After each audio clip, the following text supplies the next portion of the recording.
Hayigsoon maayong adlaw or maayong gabi. Another privilege nga makashare ko sa pulong sa Ginoo sa imuha karon, no?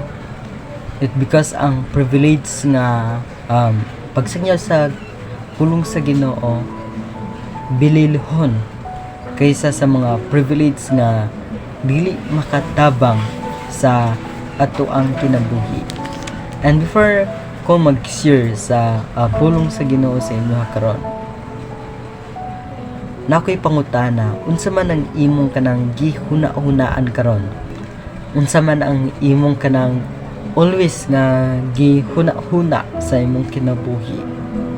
About ba sa imong future or kanang about sa mga gusto nimo makabot sa mga tawhanon nga tinguha? For example, mo na yung gusto nako nga pwede mabuhat, no?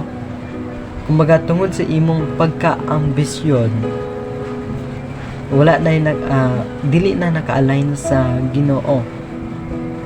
Ngana ba? But kini nga scriptures nga akong i-share sa inyo karon, nana siya kanang tumong sa ato ang kinabuhi kung unsa man jud ang makaayo sa atong kinabuhi. About ni siya sa ato ang mga kanang panghuna-huna, no? About ni siya sa atong mga thinking, no? Kung unsa ang atong mga gihuna-huna sa atong kinabuhi or kung unsa man ang atong gina-prioridad sa atong mga panghuna-huna.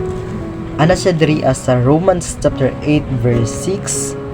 Ana siya nga ang paghuna-huna kanunay sa mga butang nga tawhanon musangpot sa kamatayon, apan ang paghuna-huna kanunay sa mga butang nga espirituhanon musangpot sa kinabuhi nga kalinaw.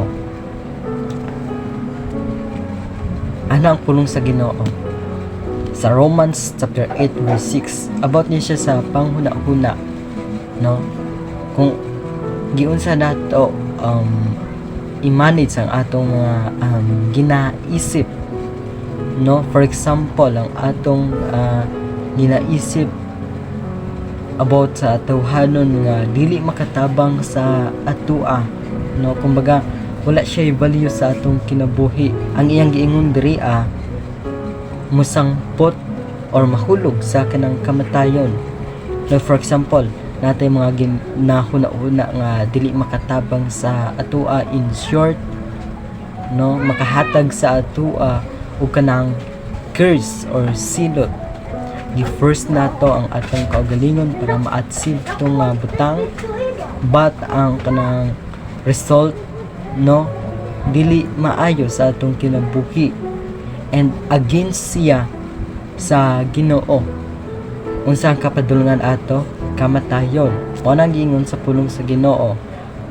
But kung ang tao nga nagahuna-huna about sa espirituhanon, unsa man ning mga panghuna-huna about sa espirituhanon, kanang makaayo sa kinabuhi, makahatag og kanang kalinaw.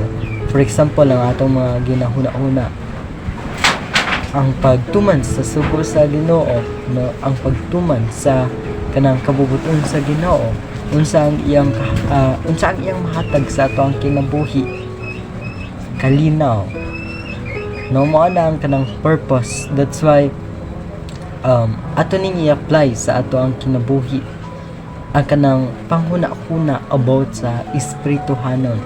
It because ang panghuna-huna sa espirituhanon, dako kaayo siya kanang value, no? Dako kaayo siya kanang value compare sa panghuna-huna about sa kanang